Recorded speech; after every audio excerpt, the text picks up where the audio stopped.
What's up, everybody? It's Josh here and Nathan Simmons. And this is For New Eyes Only, the Bond retrospective podcast where I am watching the movies for the first time.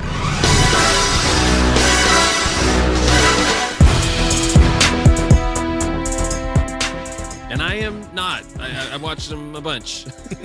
Especially this one. Holy shit.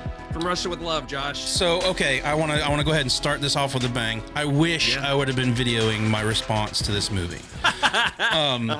I Dr. No probably wasn't in the best scenario for watching that one because I watched it in my office while I was working. I watched it a few times. I think I got what I needed to get out of it. Sure. But this one, I had a free night, asked my wife, hey, do you want to watch From Russia with Love with me? She's like, sure. She's seen some of them, but not all of them. Has Jenny Lou seen more Bond movies than you have? I'm sure she has. Her dad loves Bond. That's cool. Okay. Yeah, all right. Right on. So, and I mean, she loves Sean Connery. Of course, the ladies love Sean Connery. But a problematic fave, to be sure. Yeah, I think we'll talk about a little bit of that in this. But we sure will. I turned it on and I was like, the only thing you really need to know is Bond killed Dr. No in the last movie, and that's going to lead into this one. That's really the gist of it. And I want to go ahead and start by saying we have our little segment at the end of every episode where I'm going to guess what the next movie is about. Yeah. And I got to say, if you listen to our last episode, I hit the fucking nail on the head. You did. Like, I you can see my reaction in the clip too, because I was literally just like, has he watched this shit already? Like, and I want to be as genuine as possible. I did not read or watch or anything. That was literally like the best thing I could come up with. I was like, that makes sense to me. So, and I think I texted you after we were done recording the last episode, and I was like, holy shit, dude. Like, you got, like, you predicted Romanova and Red Grant somehow. Yeah. And to give the listeners and whoever's watching the gist of it, if you haven't watched that episode, we suggest you go back and watch it or listen to it. But I said, after killing Dr. No, Spectre is going to hire a Russian operative to go after Bond while they do what they need to do within Spectre.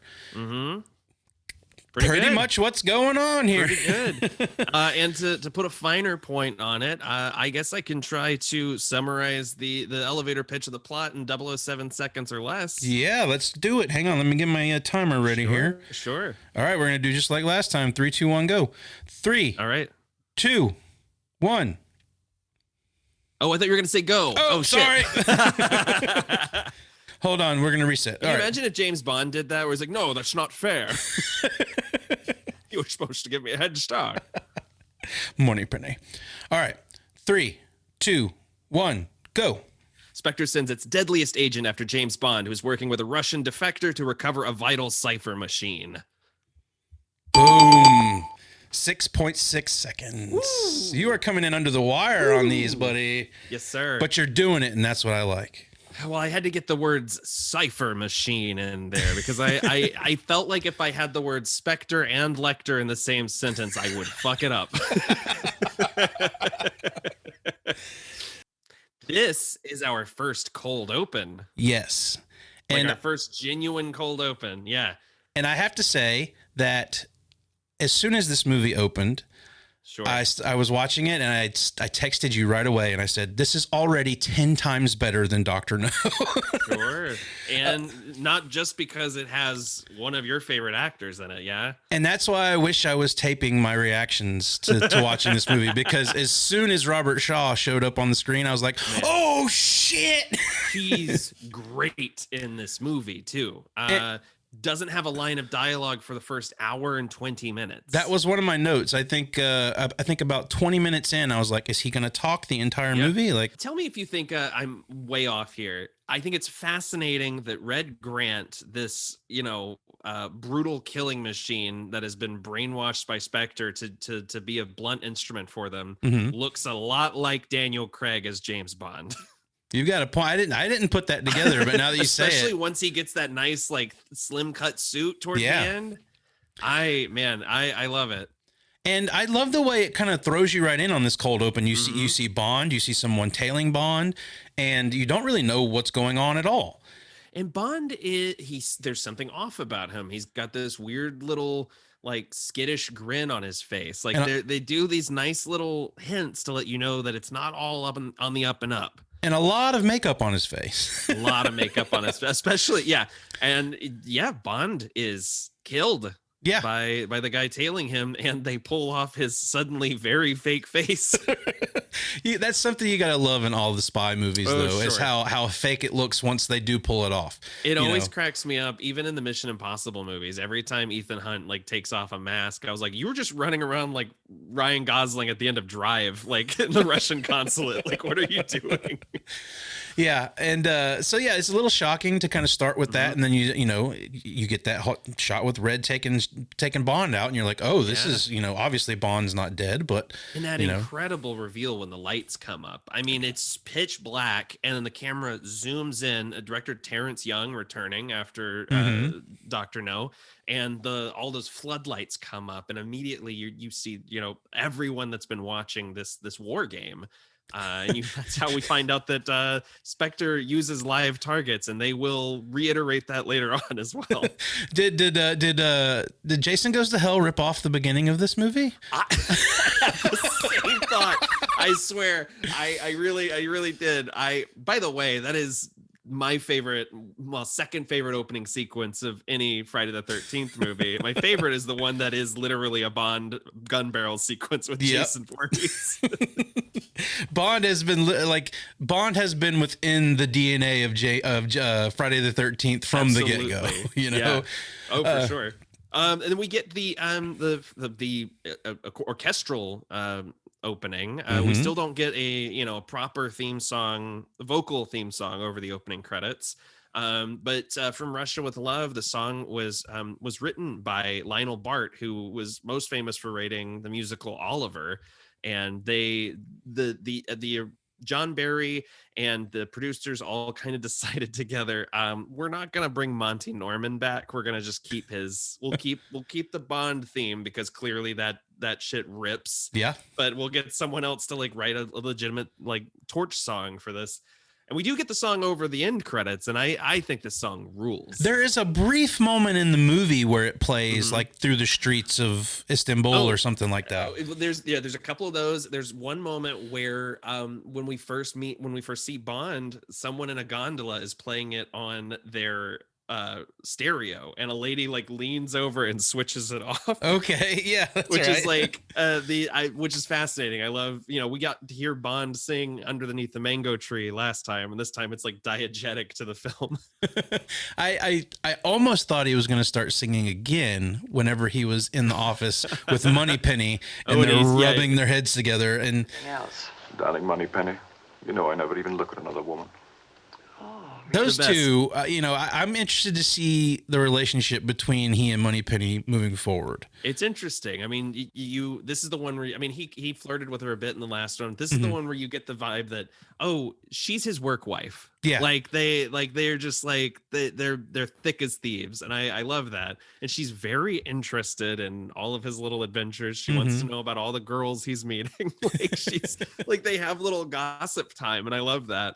Well, before we completely leave the opening credits, I do want to comment on the belly dancers in there and how the credits move over the belly dancing. Sometimes it's hard to tell what you're looking at. Yeah. Like I can't imagine being like the art director and just like my name is going like this the whole time. But it does more so than Dr. No kind of set the precedent that we will have, these kind of sensual opening titles. This one I think goes a little too much in the direction of look at these women. But I like the idea. They're clearly like trying out different stuff. Yeah. And well, what I also thought is strange about it is like, okay, how does this tie into the movie? And it's literally just from the middle section where they're in Istanbul. Yeah, in the Romani camp. Yeah. And why that was chosen for the opening sequence. Right. I don't know. Like I guess it says more, ooh, cool, intrigue, sexy spy time than like, if they shot a bunch of stuff at the museum. Yeah. I don't know. They're in Kerim Bey's house. But yeah, we get the Grandmaster Championship. Can you imagine I mean, I don't want to like shit on chess masters, but like sitting in this audience, like every single time there's a move, everyone's just like, oh, did you see that? Well, apparently this game, like they based this scene off of a popular chess game that was won. They used like a real series of moves from a recent like Grandmaster match. This is where we're introduced to Kronstein from Spectre, who receives a secret message with the octopus logo on it. It's great. And he immediately makes the move that wins, which tells you he was 8 steps ahead and could have won at any time. Which is it's a great nonverbal introduction to this character, and an interesting contrast considering how he ends up in this movie. No kidding. Yeah. No. Yeah. Exactly. And yeah, I love our little scenes that is just like, all right, Spectre, let's all get together and have our little powwow. And we're introduced to Rosa Klebb, who will inspire a long line of female second in commands, and I think is probably an inspiration for Frau Verbissenov from. I was gonna make that comment. I was like, I think this is where that the genesis of that came from. Right. Oh, for sure, and she's. I think her Lotte Lenya is just fascinating in this movie. The character in the book is problematic to say the least. There are a few hints in this movie that she is attracted to Romanova. But I have a note because in the interview when she pulls her in for the interview, I was like, is she coming on to her? There's a little bit of that, and Ian Fleming, as I mentioned a bit in passing in the last episode, had some problematic issues with I'll just straight out say it.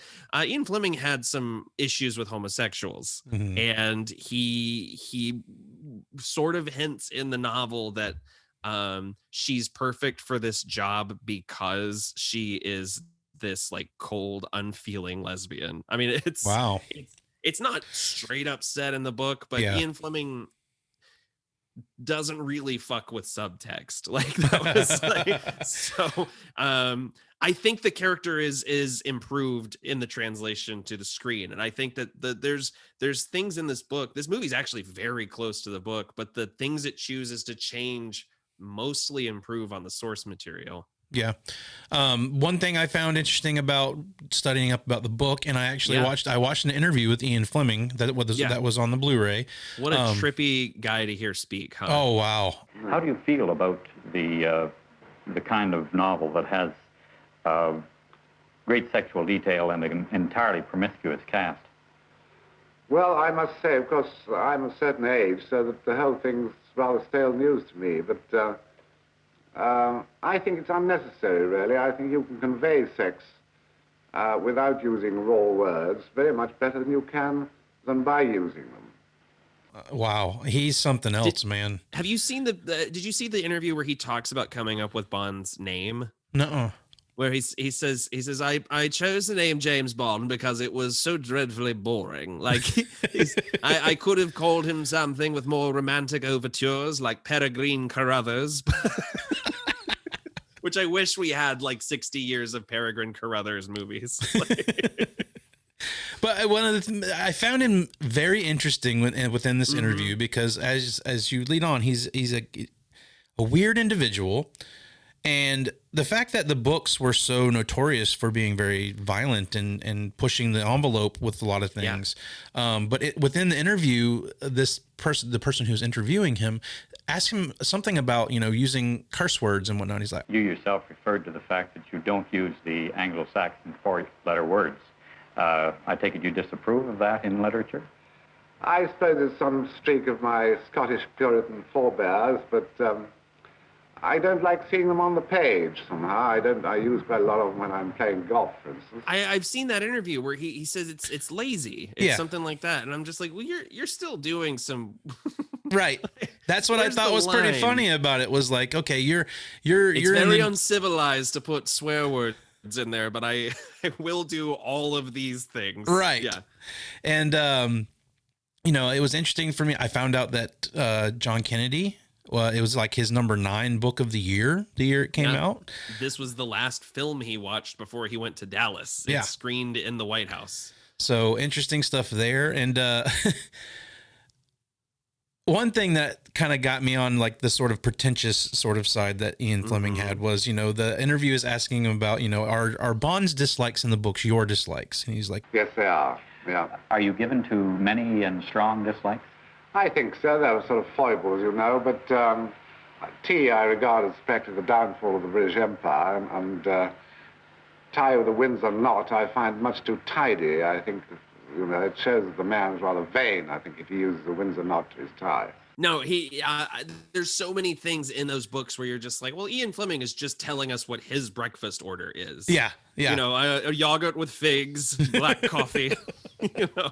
And he has a very big distaste for tea. He thinks tea is the worst thing. There is a whole monologue. There's a whole section in either Casino Royale or Live and Let Die, the novel, where Bond just talks about how like tea is like a symbol of weakness. He said, like, I won't drink. Well, to quote Ian Fleming in that interview, he said, he's like, tea is the fall of the British Empire. Wow. Yeah. I mean, I fuck with tea, but okay, go for it. Well, what do you think he thinks about Japanese fighting fish? One thing I saw in the behind the scenes is this was a troubled production. I didn't know that. Yeah. They were rewriting it while they were filming it. And I don't think anybody was, you know, expecting the success Dr. No had, but therefore this one went straight into production. And, you know, it comes out a year after. And I was really blown away about some of the stuff that happened during this production.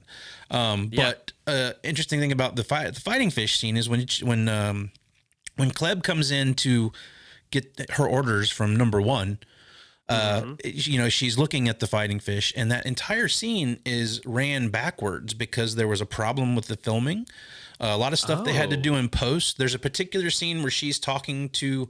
The only decent shot I had of the set background was a sort of medium shot of Lottie. And what I suggested was, why don't we make a plate out of that, do it back projection and project the plate? That's because she'll be in front of herself and she'll mask herself.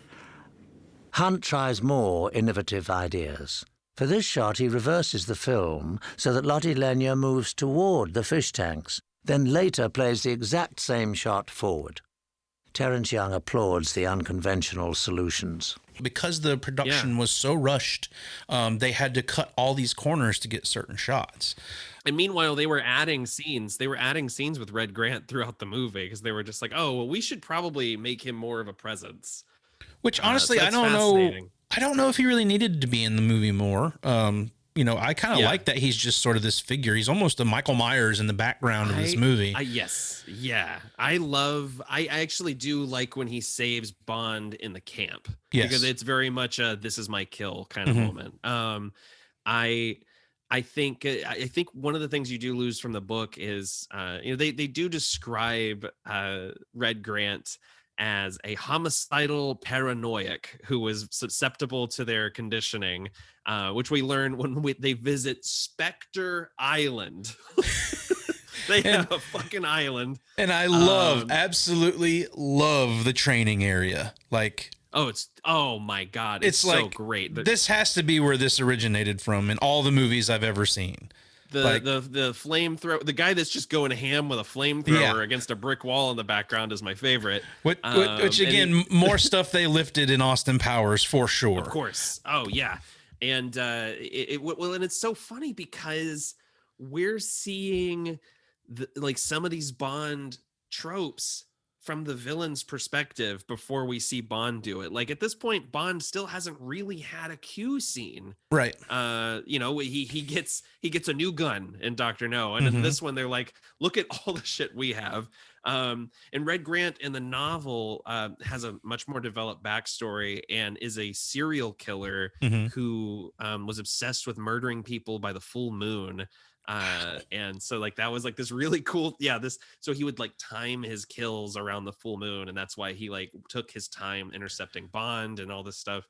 Yeah, I mean, you can kind of cool. see like how he's moving through almost like through the quote unquote shadows throughout this entire movie. He's almost a slasher villain for like the first half of this movie. I mean, there's that great bit where, they decide that they're going to trick Bond into, thinking that Tanya is defecting and wants to give him this cipher machine that they need to decipher all of these enemy codes, and they're like, well, he's gonna see through it, and Kronstein says, well, the British see a trap as a challenge.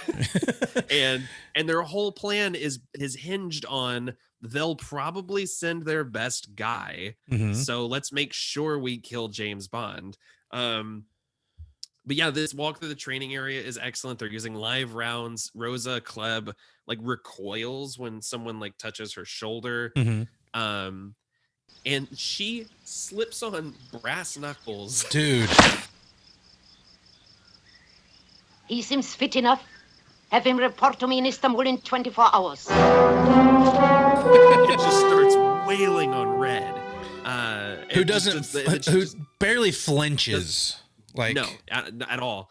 She puts Tanya through way more rounds than she does to Red Grant, because she like has her like do a little turn on the catwalk. She asks her, basically, do you think James Bond is attractive? How many lovers have you had? It's this really tense and invasive sequence. And I love that she's, smart enough to recognize, what does this matter? Why are you questioning me about these things? It shouldn't matter for my job. And I think Daniela Bianchi is really great in this. She plays this is another case of an actor being dubbed through the entire film now. She's dubbed by Barbara Jefford from the Royal Shakespeare Company. But like it's just interesting to me how well the performance holds together. I think Tatiana is not the strongest character. True. I think she's finding levels that aren't in the script, if that makes sense. Especially in this first scene where she essentially is just like, I'm done with you. Like, to stop talking to me like this, and Klebb says, from now on, you will do anything he says.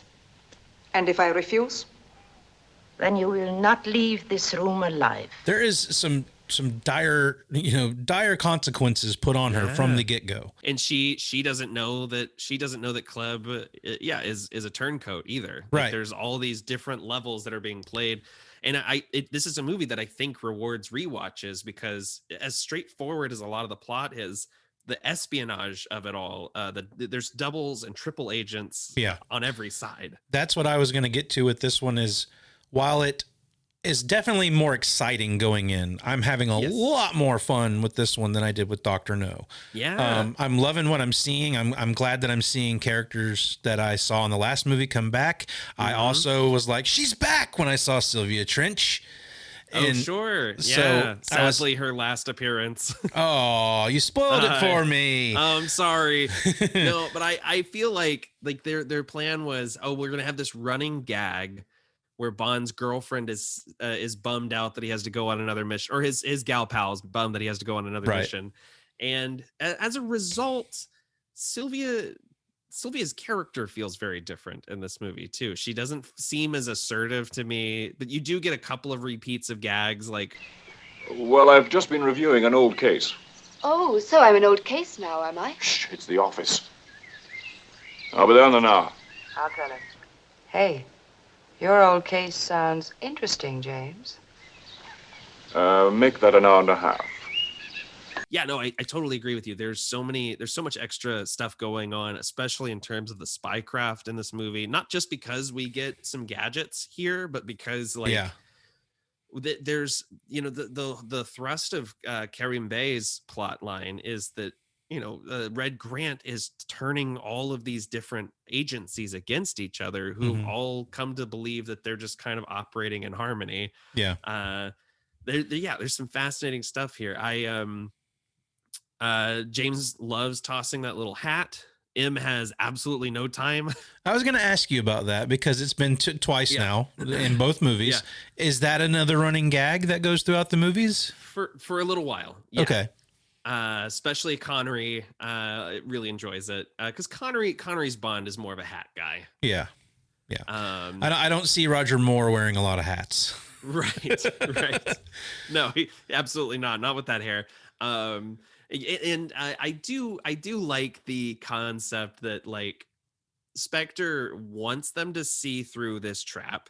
So the way they pitch it to them is this agent only wants to defect if she can deal with James Bond because she's heard of his exploits, thinks he's awesome, and thinks he's crazy handsome.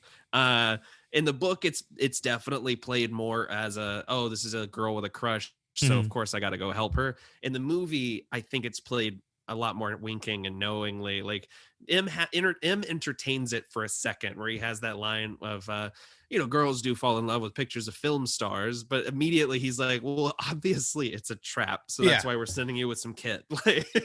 That was what I was kind of going into this, watching it the first time. I was like, okay, we've got this is what I've kind of been worried about with Bond films too, is how convoluted the plots can get. And what our actual end game for this movie is, and moving forward. And so that's naturally kind of how I felt first time watching this. Is like, okay, I understand they need to get the Lector, and I don't know why it's so important that they get the Lector, but it's more of a MacGuffin. It really doesn't factor into the plot too much, other than like they need it. I mean, it is something that they will use to decode enemy transmissions and stuff like that. But at the end of the day, it is literally, they might as well say, oh, we got to get the Tesseract. That's what it is. I think when you really nail it down to the core here, it's really just, we have to kill Bond. This is an attempt to kill Bond, and I'm afraid that that's really the core theme of every one of these early movies is really just let's take out Bond. Then I think you'll have fun with the next one, because I feel like the villain in that movie really doesn't give a shit about Bond until he has to. Okay. Well, so I which I enjoy. But this whole plot was a little convoluted for me. I was having a little bit of trouble following what exactly, what exactly they needed the Lector for. And, obviously they knew that it was going to be obvious that they were sending, and then Bond knew that she was a spy. And so I was like, okay, I'm having fun watching this, but I don't really know what we're going for here. There's a great comic relief sketch that the BBC did years ago that was a parody of Doctor Who called The Curse of Fatal Death. And it stars Jonathan Pryce and Rowan Atkinson. Naturally, I anticipated your journey back in time, and so I traveled slightly further back and bribed the architect first. Or so you think. Naturally, I anticipated your traveling back in time, so I traveled back in time to an even further point. And I bribed the architect first. And that's a whole lot of what the first 20 minutes of this movie is. Well, no, obviously we don't expect number one to do this, and Kronstein's going to be here, but of course it's all going to be a double blind, dear boy. Like, there's so much of that in this movie. Well, I mean, you've got what is it? You got Spectre, you've got Smersh involved here at this point, and Smersh is kind of was kind of created for the films to replace. Spectre was created for the films to replace Smersh, which as because the producers didn't really want to make a comment on the Cold War. They were like, if we create a fictional evil organization, then we can say, oh, these guys are crazy bad, to the point where like Spectre will make references to Smersh, sort of saying like, oh, well, we're actually playing them off of, these people, and there's always a bigger game at play. There's that great moment at the end where Bond asks Red, what he's going to tell his superiors at Smersh. Of course, Spectre. That's the real shit, But I love it because you do get that. It dips the toe into real world issues and then kind of jumps immediately back out for crazy spy time. But I mean, if that wasn't a plot set up enough for us with setting up Smersh, Spectre disguised as Smersh and all of this stuff, then you get into, the Russian spy aspect of it, her being, wanting to convert over and is only interested in Bond. But then you get to Istanbul, which is where their corral is going to happen. And then you're introduced to more characters there, more background Russian operatives, and their extended families. Yeah. And it's like, okay, like, yeah, I think the whole camp section of the movie could be removed and you wouldn't lose anything. Except for some very problematic shit. Yeah. Well, we're going to get to that. But I do like the character, Kerim Bey. He rules. I love. Bey is one of my favorite characters in the series. Yeah, I love the relationship between he and Bond throughout all of this. But I mean, again, like you get a lot of this spy espionage sort of stuff of them going into the underground of the building, taking the boat under and spying on the Russians with a fucking periscope, which is so funny. Yeah, and I like all that stuff, but it is very much like, okay, well, we the audience know what's happening, so now we need two other characters to discover what's happening. Yeah, it's helpful for us also to have stuff spelled out a little bit more, especially when you're dealing with layers upon layers. But when you're rewatching it, you're just like, no, I fucking know. Like, right. Well, that was kind of what was confusing when they're spying on the Russians, and they're like, I can't see what they're saying because I can't see his face. And I'm like, I was like, okay, maybe that's going to be Kronstein. That's what's going to tie all this together. Nope, completely different operative. Guy. Completely different guy that I have not met yet. But it all ties together with Red Grant pitting the Russians against everyone else, and I think it's really fun, but it's a whole lot to take in on a first watch for sure. What I love, is before we get too far into Istanbul, we get Bond's essentially his first gadget of the series, and the first appearance of Desmond Llewellyn as Q. It's a great scene. It's fun. Yeah. I'm watching it going, this could be something that could be a very grave mistake if someone made it. Turns it the wrong way. You go through airport security. I mean, thank God there was like no security back in the day, because like everybody would end up stabbing themselves while they're like going through his luggage. I love it. It's stripped down. It feels realistic.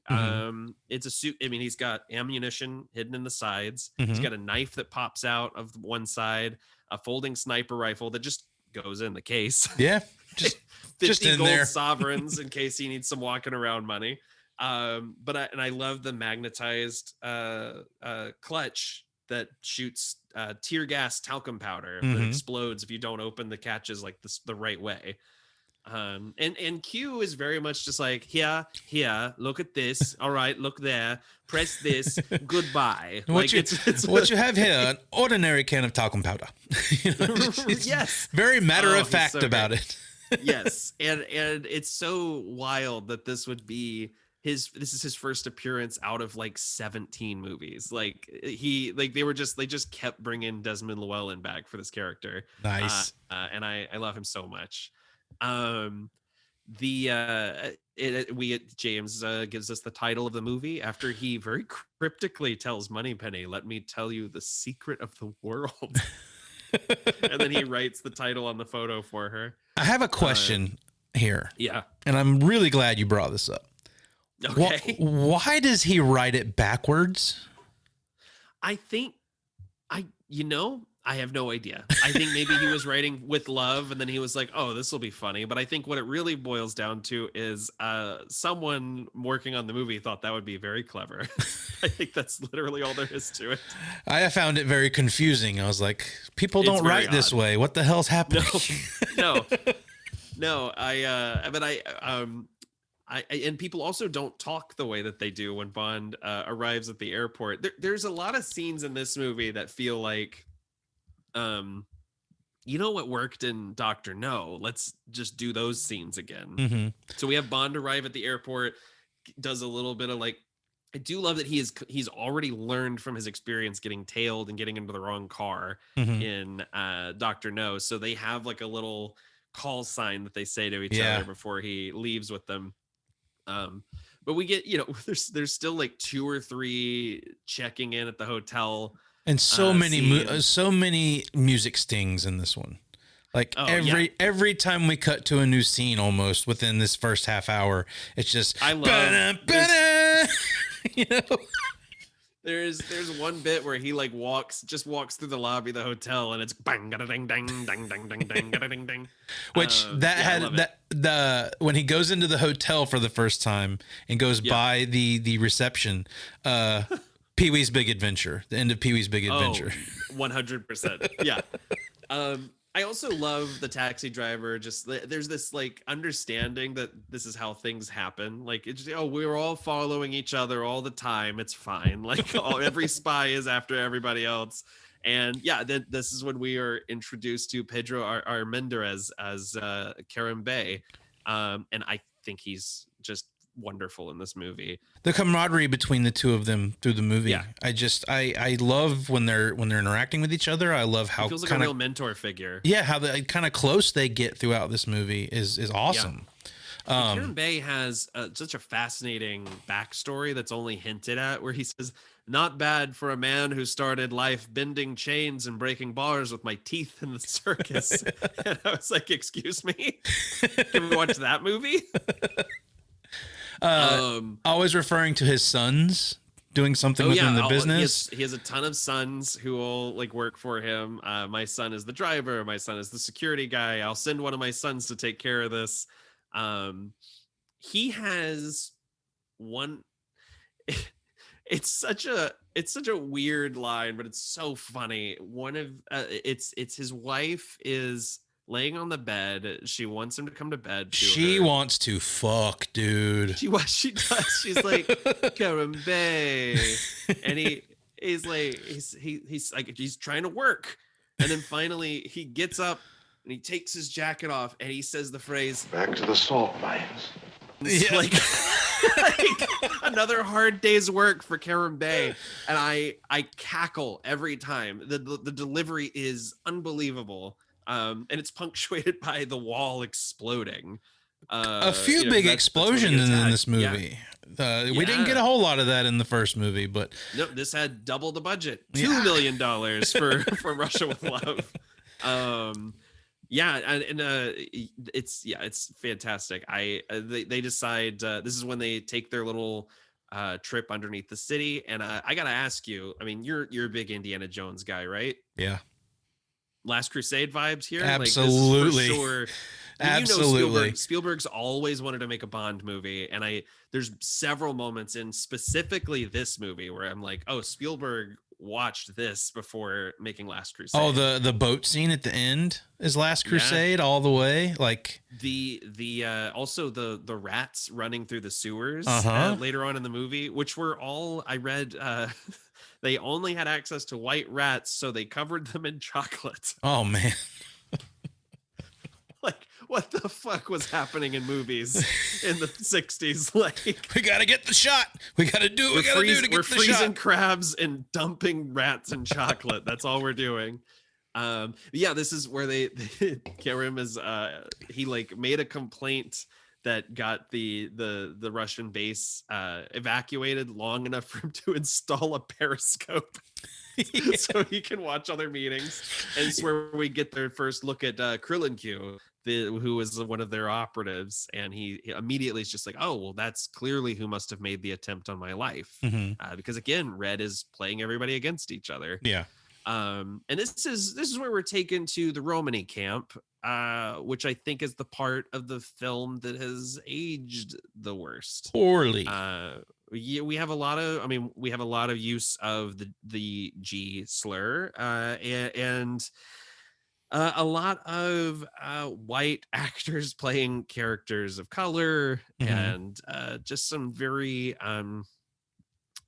I don't know. There's a lot of othering here. Like it's interesting because there were scenes in Dr. No where, they're at the nightclub and they're watching the dancing, and it just Yeah. genuinely feels like, oh, we're enjoying this vibe. You know what I mean? Mhm. And in this movie, the belly dancing scene feels very like male gazy. It feels extremely like, Right. Oh, isn't it weird that there are other cultures? You know what I mean? Like, there's a lot of that in this section of the movie. Yeah, it seemed to come out of left field for me. Yeah. Oh, particularly the cat fight, which feels very much like let's have a couple of ladies throw down for the guys in the audience, and Bond doesn't really try to help. No, he just sits there as a spectator. Now, you learn that he has good intentions after this whole action sequence goes down, but that also that turns into something being given both women. Yes. Yeah, I was watching that going, this is not right. No.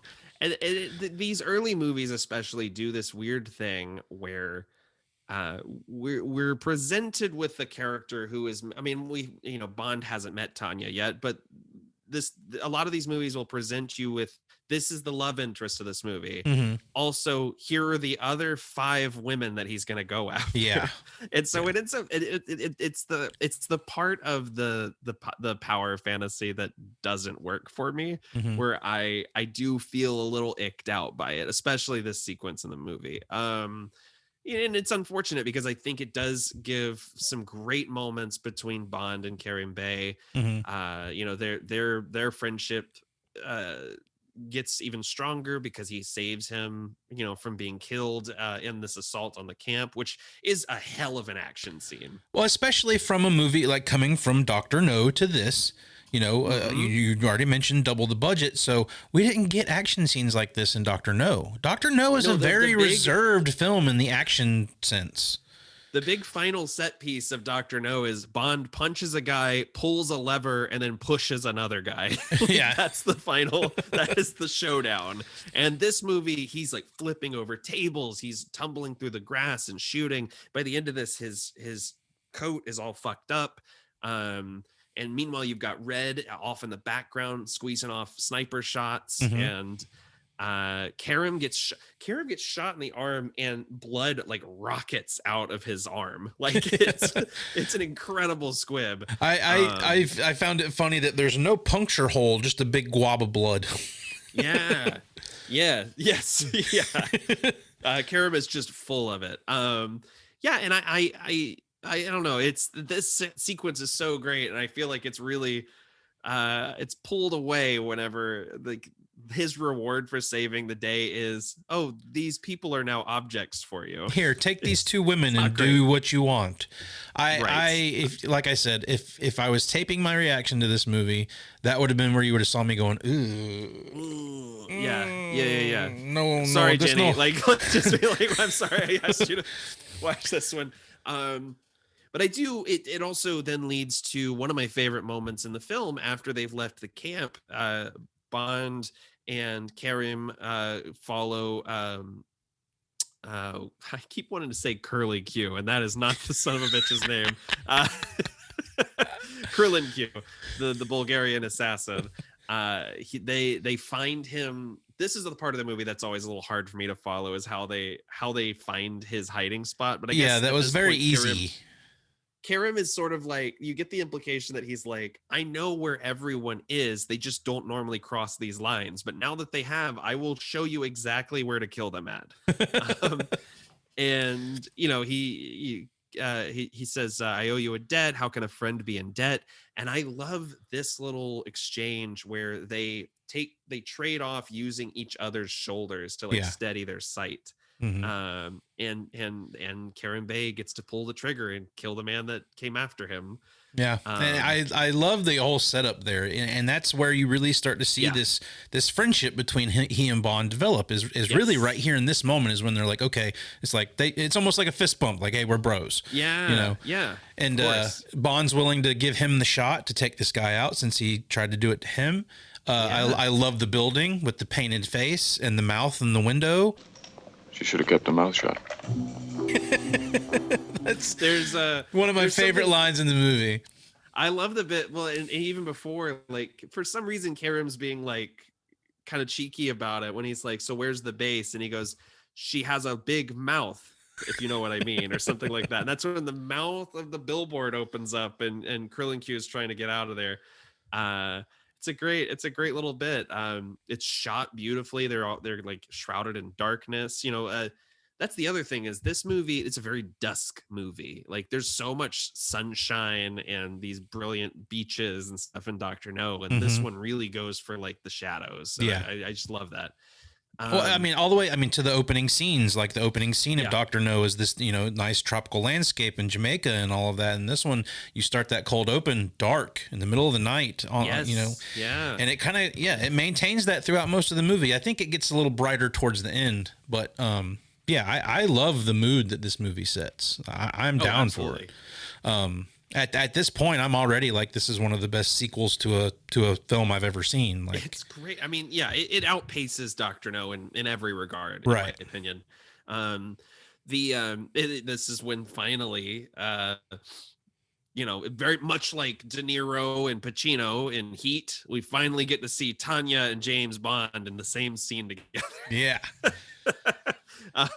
This is a great sequence. I think she's, he's so used to people like sneaking in and trying to kill him that he's like not trusting at all that he's not in danger. I think it's really cute how he shakes her hand while she's in the bed. Yeah. I'm James. It's a fun little scene between the two of them, but I'm also like, I'm thinking about the nature of it. And I'm also going back to, what's his name? I'm so bad with names, man. Kerim Bey's wife. Oh yeah. She is being portrayed as, in her scene with him is like, she's ready. She wants her husband. She's ready to go. She's ready to, exactly. And he kind of brushes her away. And he then doesn't trust it. I mean, he knows this is a trap. Yeah.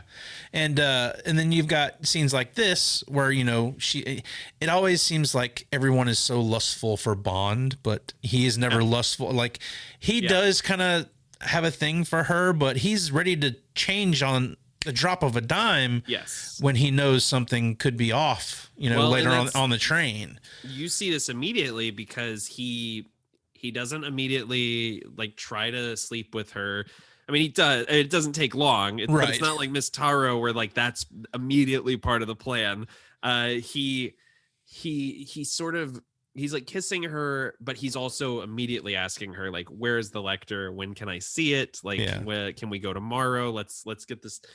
And in a scene that was a huge shock to the censors at the time, Rosa Klebb and a cameraman are filming them from behind a two-way mirror as they consummate their new relationship.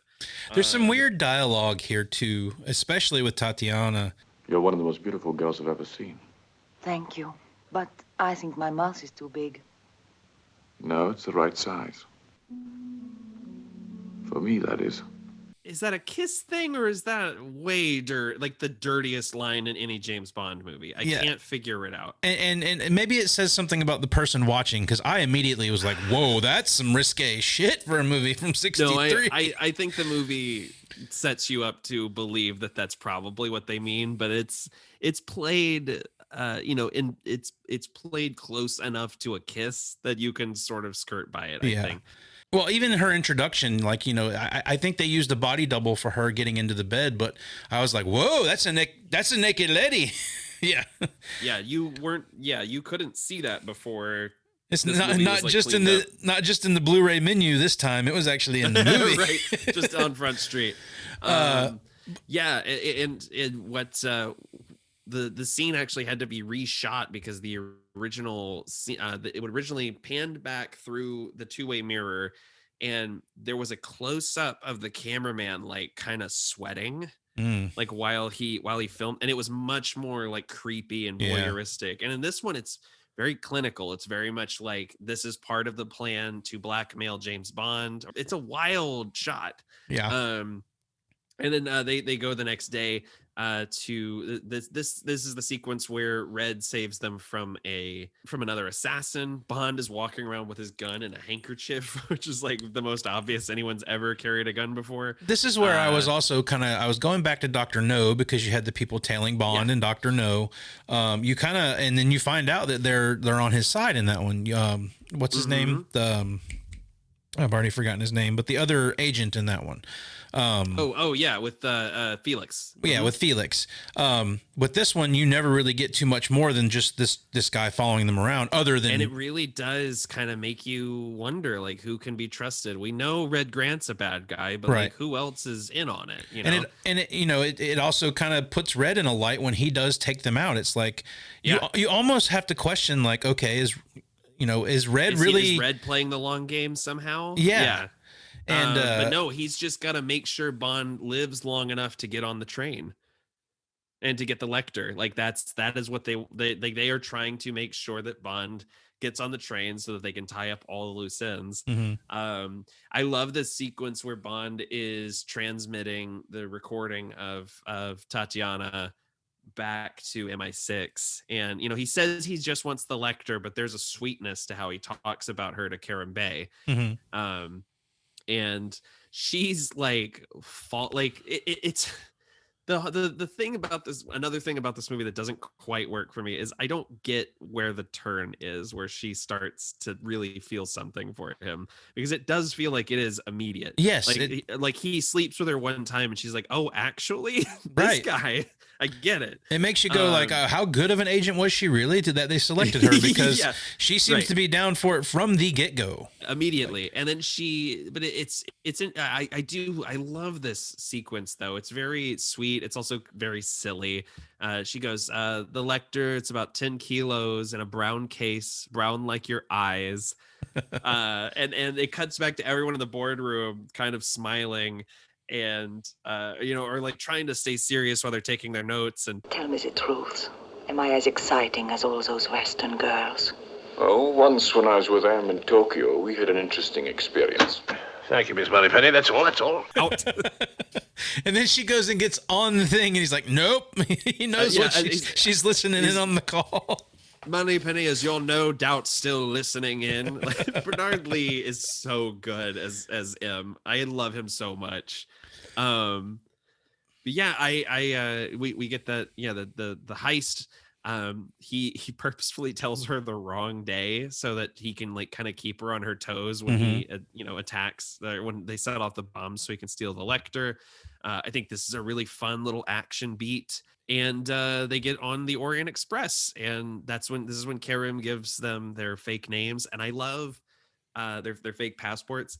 I love that Tanya mouths her fake name over and over again. That's a really sweet little bit. Like she's just enjoying being there with him on this adventure. And the fact that they refer to themselves as those characters almost Mr.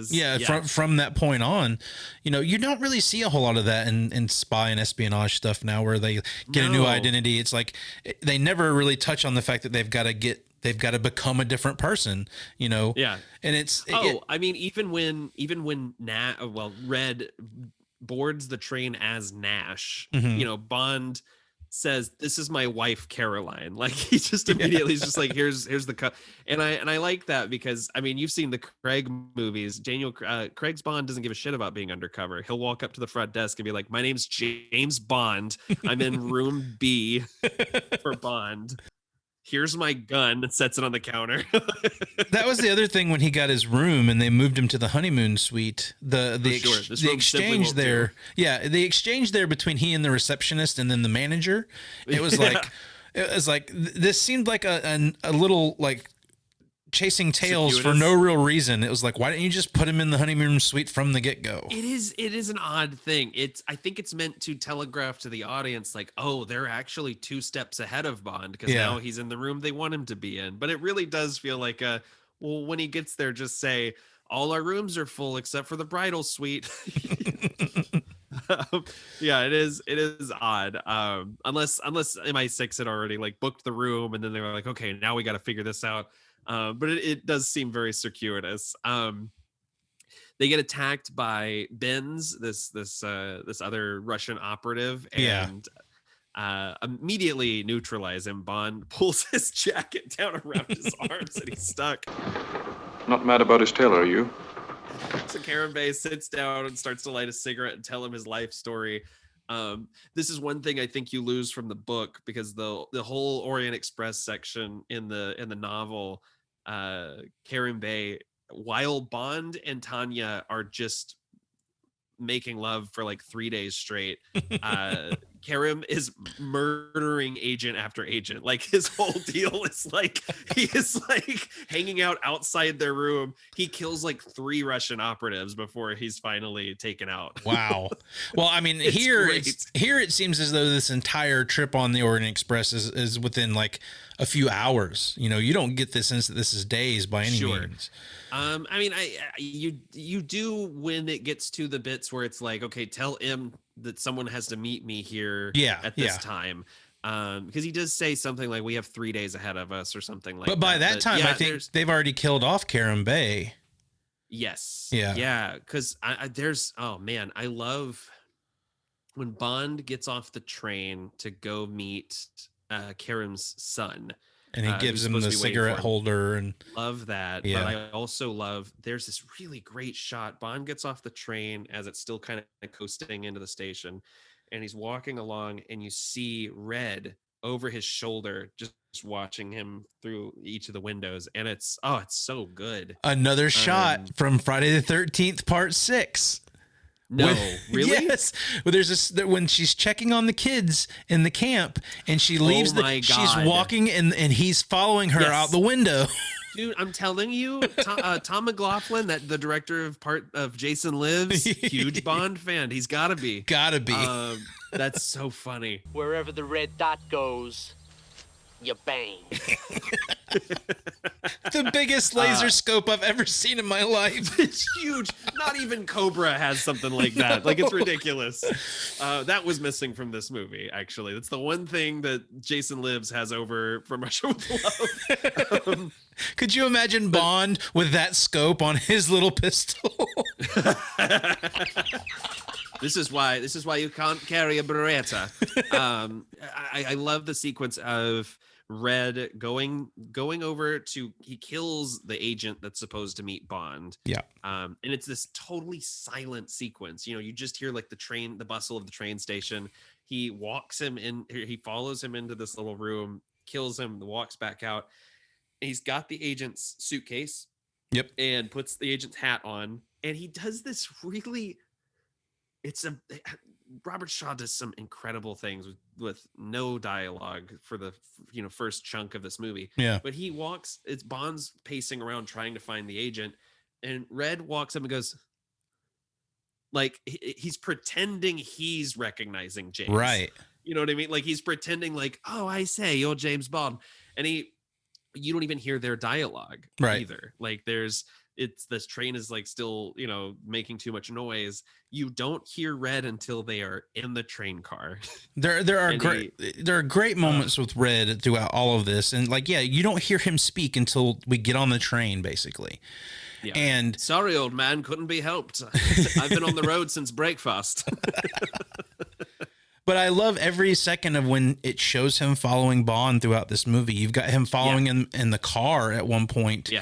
And there's that scene where he gets out and gets in the car with Klebb, and you find out that there's a dead body that's been in the back seat of the car the entire time. So casual. Yeah.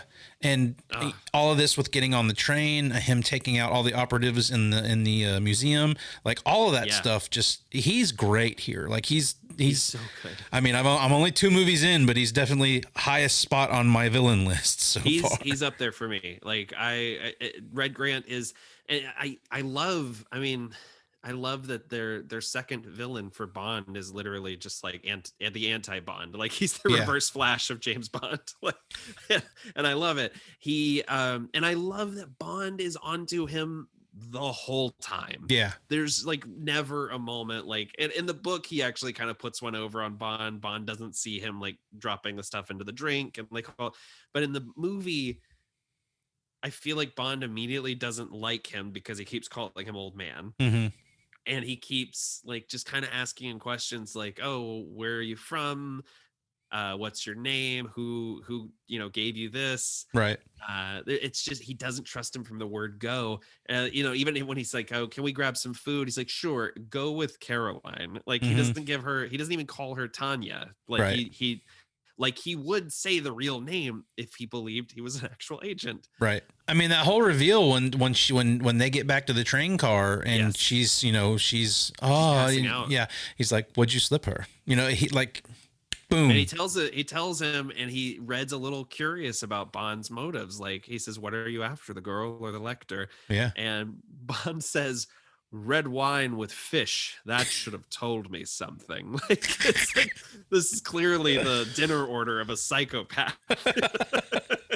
But Shaw is he's so cold in this scene. When he's putting the silencer on with his foot and just keeping the gun pointed at Bond. He's telling him very matter-of-factly, the first one won't kill you. Not the second. Not even the third. Not until you get over here and kiss my foot. Like it's dark. Kill you. It's going to look like you killed her and then yourself because she was going to leak this sex tape to the press. Yeah. Like it's a very intricate plan. And it would be one thing if this was like one of Bond's arch enemies or, someone who's had a history with Bond. No, he's just doing it for the sheer pleasure, like of taking Bond out, And Bond knows that he's a thug. And that is why he knows that Grant will be so curious about the 50 gold sovereigns that he's going to open the briefcase wrong. Yep. And dude, this train car fight is great. Is so good. And apparently it was considered one of the most violent scenes ever filmed for a short period, from what I gather from the behind the scenes footage. Yeah. They said, they're talking about how they shot it, how many days it was shot. Apparently, there were only stunt people used in a couple of scenes. Other than that, it's mostly Robert Shaw and Sean Connery. Yeah, yeah. I mean, the bit of the guy when Bond pulls himself up and kicks him, that's Connery. Yeah, like he's doing a lot of that. I think the only stunt actor shots are maybe Red getting his head shoved through the window, which is insane. And a couple of like the tumbles, but like you can tell that's Connery getting thrown into Tanya. Like there's it's wild, and it culminates. I mean, that stab is so visceral, and he strangles him to death. Like it trumps anything in Dr. No to me in terms of for sure and excitement. Like it is. And it's a watermark that like Bond movies after this will still try to hit. Without spoiling anything, the train fight becomes a proud tradition in the Bond series. And it almost makes you a little upset to know that Red has been taken out here because he's such a good villain. He's a great villain. This is kind of one of those classic cases of he's like one of those recurring villains that you would want to see every now and again. Absolutely. And it's when I was on for the Batman '89 episode, and we were just like, why would you kill the Joker? Yeah, immediate in the first movie. Like we could get 8 more Red Grant movies out of this. Yeah, and I just watched Spider-Man 3 because we're talking about Spider-Man movies here shortly. Yeah, and I have major problems with the third one with Venom in that one, and the fact that they kill Venom off. Yeah, like at the time when those movies were coming out, it was like, are you out of your mind? Like you've just had one of the most legendary Spider-Man villains in this movie for 15 minutes. And you blow him up. And you blow him up. Disintegrate him. Never to come back again. Yeah. I was like, no wonder this franchise fucking lost it after this. We just covered the first Spider-Man on Silver Linings playlist. And that was one of the things we talked about was just like, it feels like you waste some of these characters. But I mean, the Green Goblin death is true to the source material, and it's earned. Like, it feels right for that movie, and they found ways to bring Willem Dafoe back. So, in multiple sequels. Yep. So I think it still ends up working out in that series' favor. But yeah, it is.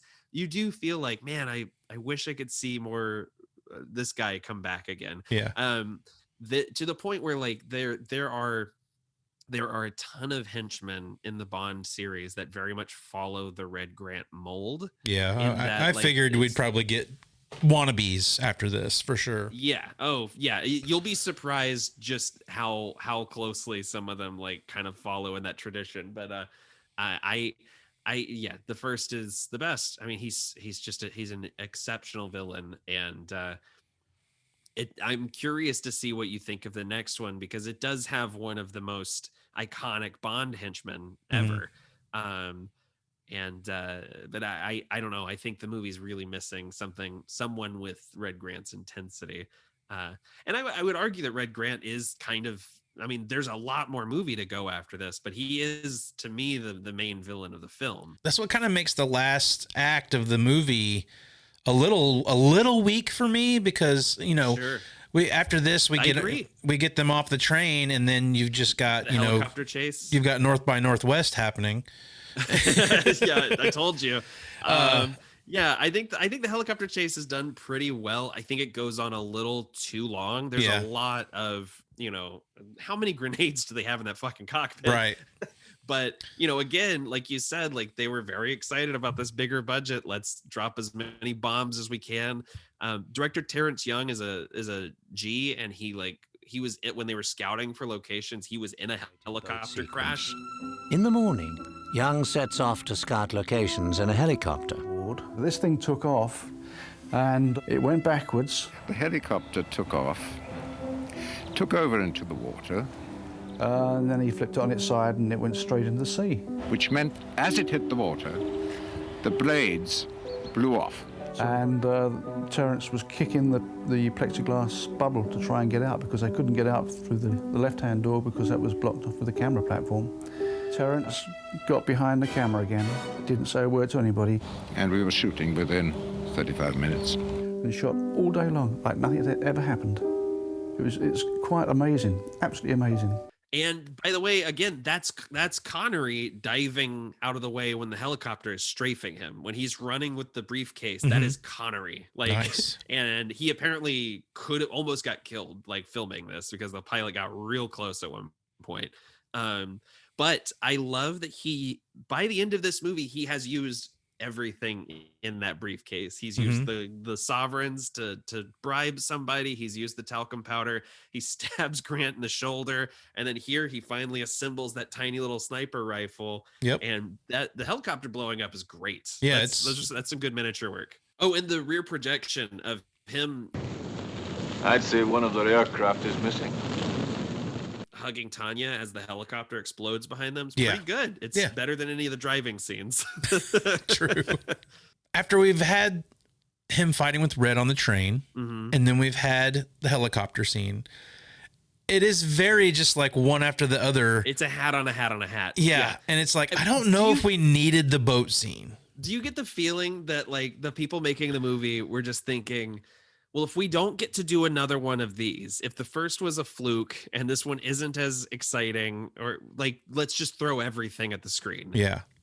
But it got them into a lot of trouble with the production. Again, like this was a trouble production. That whole boat scene was a nightmare for them to film. Yes. Yeah. And, you know, just everything kept going wrong. I think they set off the charges in the water a day early when they were supposed to.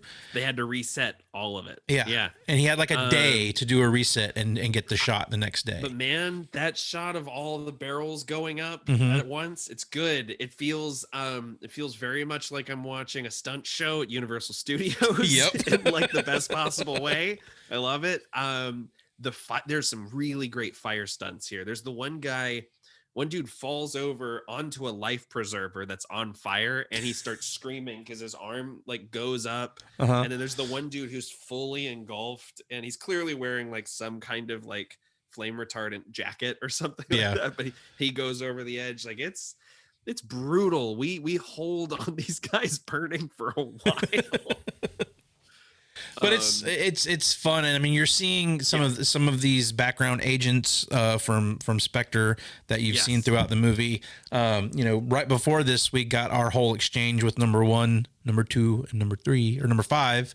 Yeah, and this is where the turn for Kleb thinks that she is being taken out here. Number 1 has declared that she has failed her mission, and to be honest, I was a bit confused too when he kills Kronstein. I've read this. I can read this as two different ways. I could see it as him realizing that she's willing to take initiative and show how savage she is. And 2, it's just straightforward. Blofeld is like, no, at the end of the day, this was your idea and you fucked it up. Yeah. Like, Kronstein, your plan failed. It doesn't matter who carried it out for you. Well, I mean, she's actually doing something within this movie. I don't ever see Kronstein doing anything. After the first scene, he kind of vanishes from the movie. It's like, okay, I mean, like we did make the right choice here. You haven't done shit this entire movie. And the knife in the shoe, it's goofy. It's from the book. And I do like Blofeld has a really badass line where he says, 12 seconds. One day we must invent a faster working venom. I like that. They just chuck his body over. But yeah, you talked about it feeling like this movie has more final set pieces than the Return of the King has endings. Like the Kleb showing up as in the maid outfit is like the which is from the book. The boat chase is not. And the helicopter chase, like this feels like they were like, oh well, this is how the book ended, kind of. So we should throw this in. But it's goofy because there's never a second where you're like, oh, well, she's about to get the drop on James Bond. Yeah, never. When she's like waving her little foot around. What's wild is I do love that Tanya gets to kill her, like gets to take her out. I think that's where we're supposed to, I think that's where us as an audience are supposed to see where she's taken the turn. Yes. Although when she recognizes Kleb in the outfit, she doesn't say anything. Yeah, she doesn't give James any warning. She just kind of goes along with it. So it is weird, but just from knowing how Bond movies are, I know she's going to walk through the door and take Kleb out. Well, we didn't even talk about the fact that James physically assaults Tanya. Yeah. He hits her when he's interrogating her, and it's a scene that I don't love. It's tough to watch. It's meant to show that he's like driven and like treating her as the enemy, but I think that's one of those things where we're also colored by knowing that Sean Connery did that shit in real life. And admitted it, like talked about it in interviews and stuff. So it's just like, I don't know. It's the part of the movie that makes me kind of squirm in my seat. I think that the two performers play that scene really well, and that there is a genuine sadness to him when he realizes that she wasn't in on the conspiracy or anything like that. I think he plays that really well, but it's another moment that I could do without. It's funny because I had a note there. My note was Connery's performance when he confronts Tatiana. He, his performance there is very genuine. He seems to be very distraught about the fact that she could have had anything to do with what's his name? Oh, with Kerim being killed. Like he seems to be very upset with the fact that she could have been attached to Kerim being killed. And yes, he comes at her with some force, and I don't like it. But it's rough. And it's rough. I mean, especially when you've had all this like really just like joyful interaction with them on the train so far. Her and her little nightie and everything, and them really seeming like that they're falling for one another, and then to see the turn there is like it's just it's tough. I feel like I'd like the scene more without the slap. I get why it's there. It's not meant to be a pleasant moment in the movie, but yeah, it doesn't endear me to our protagonist. No.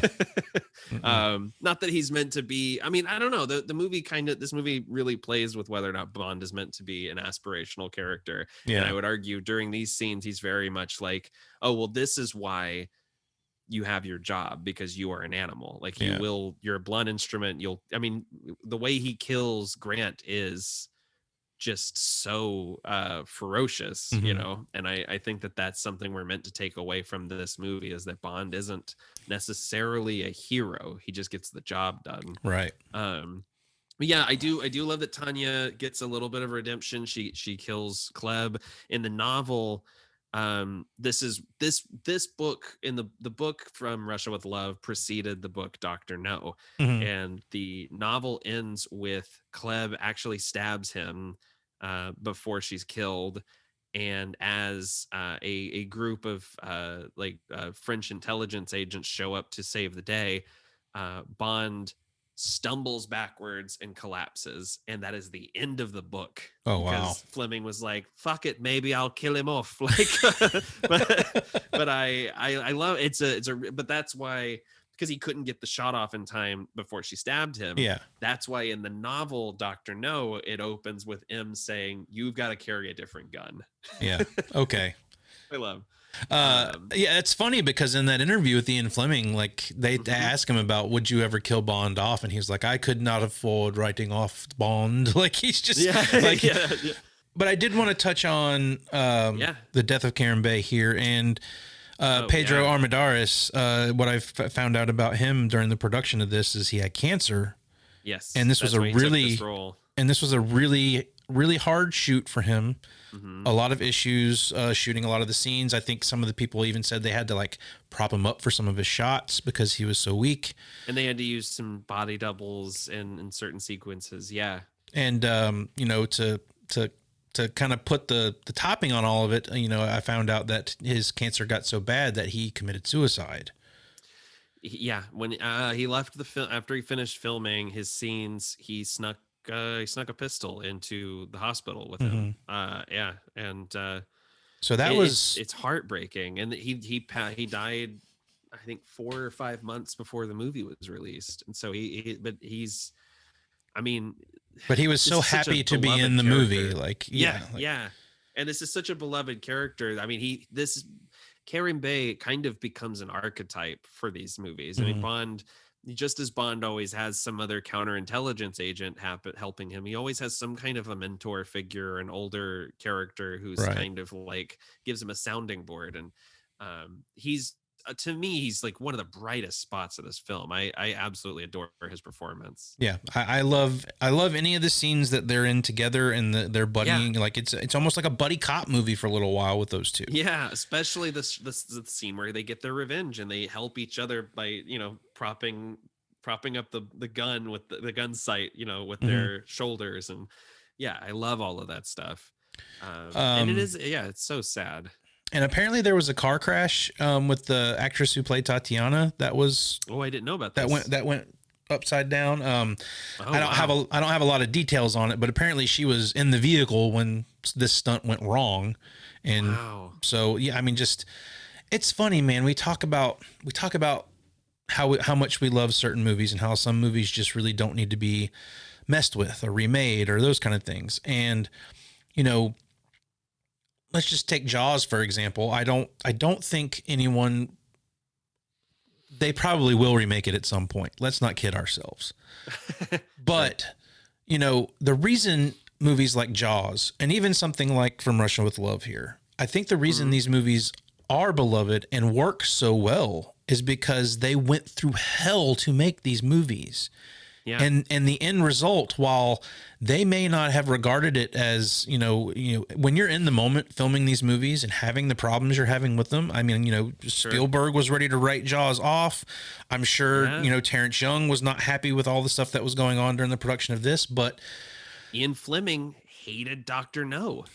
Yeah. When at the premiere, he said it was dreadful. And this movie won him over. And I think that there's so much love on display for not only the source material, but just the storytelling of it and the craft of it. I mean, this is a movie that again, we're talking about a $2 million budget. I think all of it is on screen and more. Mhm. They stretched every last bit of it to make this Right. story happen. And I think every actor is giving their all. And it's a hell of a production. And my biggest thing with that is like, it would be so easy for them to tuck and roll, and you'd be like, this is not working out. We're just going to have to cut our losses. They don't do that. They persevere. They get through this movie. They get it finished. They pour chocolate on the rats. They pour chocolate Whatever they on gotta the do. rats. And I think people see that when they see films like this. I think so too. I can see, like you just said, I see every bit of money that was put in this production on screen. I can see people putting their hearts into these roles, like Pedro. But like, and that's why we end up with movies that are classics for those reasons. When you remake that, you're going into it with something completely different than what those filmmakers did. So therefore, you're not going to have the passion to get this troubled production finished. You're literally just there to make a movie and get it out there for people. Yeah. Oh yeah. This wasn't a commodity. This was something that, like, I mean, in some ways it was, because it's a production that they were immediately just like, shit, the first one made so much money. JFK just said this is his favorite book. Let's get this thing into fucking production. Yeah. And there, there is a certain cynicism there, but everyone involved created the best possible film they could. Yeah. And I think that still shows on screen. I mean, we'll get into it further into this series, but there are some movies in this series that feel like an obligation, Sure. or, like, oh God, what are we supposed to do next? We're out of ideas, and this one feels like everyone's trying to bring something new to it, whether it was, Terrence Young insisting on certain locations, or John Barry, working the score in the From Russia with Love theme into interesting spots in the score, or the production company going to nightclubs to try to get the vibe of Istanbul and figure out what the music was supposed to sound like. Or Robert Shaw saying, by the way, I think Red, should be doing this. This is actually, let's establish me a little sooner. I think everyone was just firing on all cylinders and bringing all these ideas to the table, and it creates something really interesting. Yeah. Still one of my favorites in the series, even with the bits that have aged a little less gracefully. Right.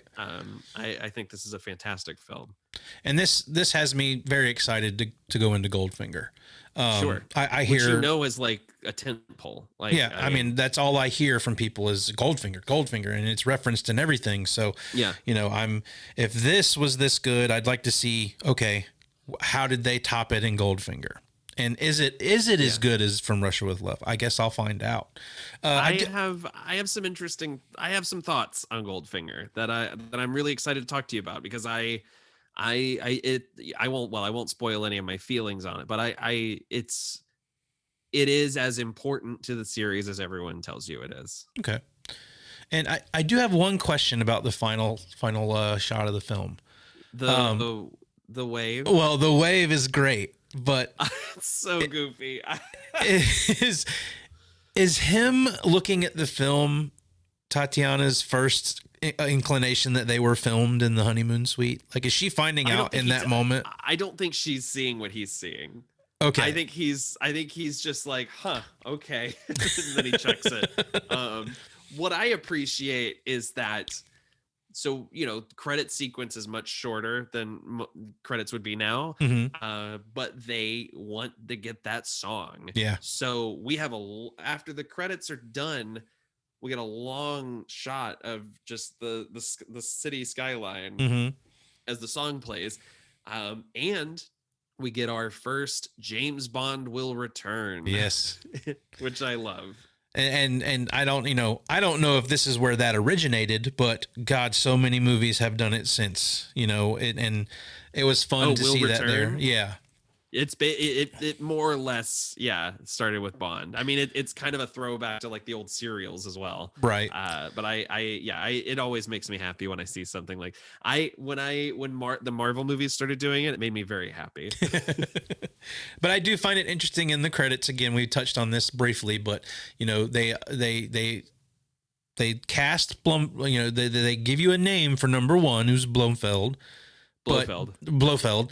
They never mention that name throughout the movie. It's given to us in the credits, and so then it feels like it's just something for the folks who read the books. Yeah, you know, it's like, you know, and then and you top it off with a question mark next Blofeld. to it. Yeah. I also. Yeah, it does very much feel like when you're like a comic book fan going to see a movie, and after the mid-credits scene, you hear like the 5 people in the audience being like, "Who the fuck is that character? Like, what is that? Who's that purple guy?" Well, I have to say, I mean, this was absolutely a delightful treat. Hell yeah. I was, you know, you've got proof through the text message that I sent you. I like, as soon as I put this movie on, I was like, this is so much better than the first one already. I think like 15 minutes in, and you were just like, holy shit, like immediately it's a better film. Like the cold open, like had already like done it for me. Yeah, it's more suspenseful than anything in Dr. No. True. And it's not even Bond. It's not even really Bond. Right. And I mean, and that's not to say, you know, I did enjoy Dr. No, but compared to this, you know, coming into this series, not seeing any of them, seeing Dr. No and then going from Dr. No to this is like, wow. It feels more modern. It feels, the pacing is better. The action is better. The acting is better, mostly across the board. Yeah. I think this movie is such a slam dunk. It makes total sense that they just kept making these as quickly as possible. Now, I do want to say when you see this, you're like, of course there's 25 of these. I do want to say I have one nitpick with this movie. Okay. It's not the multiple endings. I can hang with those. Okay. But, you know, number one, stroking his cat through the entire segment. Before that was a parody. I have a white cat, okay? That dude would be covered in cat hair, and he's got the most pristine clothes on. His minions should be sneezing the whole time. Right.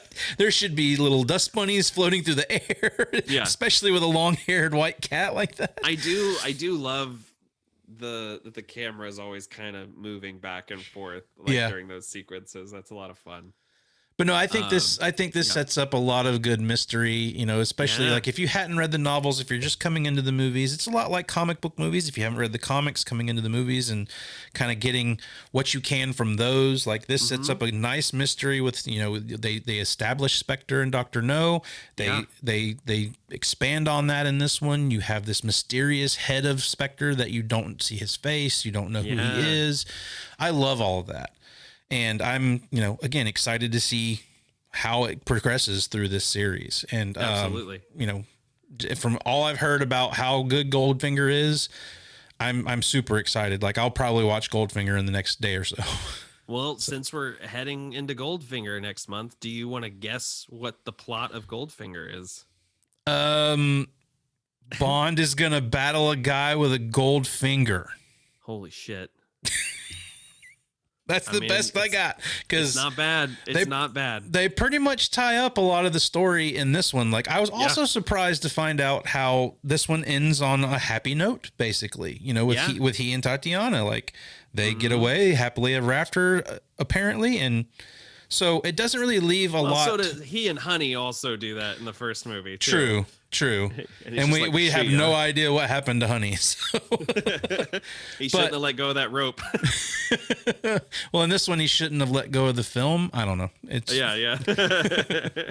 But I mean, I have absolutely no idea where Goldfinger's going to go, but I'm on board. I'm ready to see where this one's going to go. I'm excited to revisit this one. This is it's one I haven't watched in a minute. From Russia with Love is one I put on fairly often. Like, there's a few Bond movies that I'm so like just I vibe with so hard that I'll put them on in the background while I'm working and stuff. And that's one of them. It's just like Oh, I'd really like to watch the train fight right Yeah. now. You know, And that's also like coming into doing a retrospective series like this, and especially not growing up watching them, not having a nostalgia for them. Coming into Dr. No, I watched that one a couple of times, but I felt like I didn't have a lot to talk about or expand on my thoughts.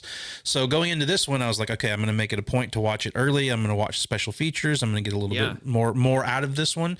And this one is very watchable because I turned it on like anytime I had time where I was just kind of sitting and like working on something, I would turn it on just so I could get more out of it. Do you think this one might go into your rotation? Oh yeah. Nice. Like it's just, like you said, it's very watchable. I mean, and it's fun. It's like there's great characters. Yeah, and there's not really a dull moment in it for me. Like there's always something happening that's moving the plot along. Even the hotel stuff feels more like less static than. It almost feels like Dr. he's No. in the hotel a lot less in this one. Like you get your one good scene where he's, you know. Yeah, he orders his Greek yogurt and figs, but we don't have to watch him eat it. Right. We don't have to know how black the coffee is. Just very black. But that's what he says. Very black. And what's funny is he gets it double sweet earlier in the movie. Oh yes, double sweet. Yeah. So like, but it's like a little espresso, I think. Like that's what they bring to him. It's tiny, so it's probably super strong. His coffee taste is just up and down. Yeah. What would have been great is if he took a sip and his little bow tie just like starts spinning around like a Looney Tunes cartoon. This isn't an Austin Powers movie. Awesome, man. Well, this was great. I am looking forward to journeying into Goldfinger with you on the 007th of next month. Yeah. If you like these episodes, please make sure you give us a good review on iTunes. Hit that like button on YouTube if you're watching the video there. Subscribe. That way you know when we're putting out new podcasts. Nathan, do you have anything to plug before we get out of here? Yeah. Check out the Silver Linings playlist where we look for the silver linings in some of cinema's bleakest endings. You can find that on all podcast platforms.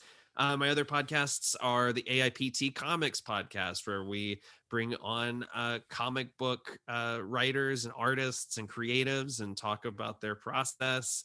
We also get into our favorite books of the week, do some reviews, our favorite comic book art of the week, all that good stuff.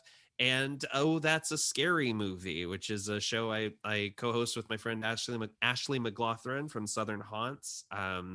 We just finished a whole month of our favorite slasher films and went into a cozy horror month where we inadvertently ended up covering 3 Kevin Williamson horror films. So if you want to hear what we have to say about The Faculty, there's a 2-hour episode just about of our thoughts on that, which was really fun to revisit.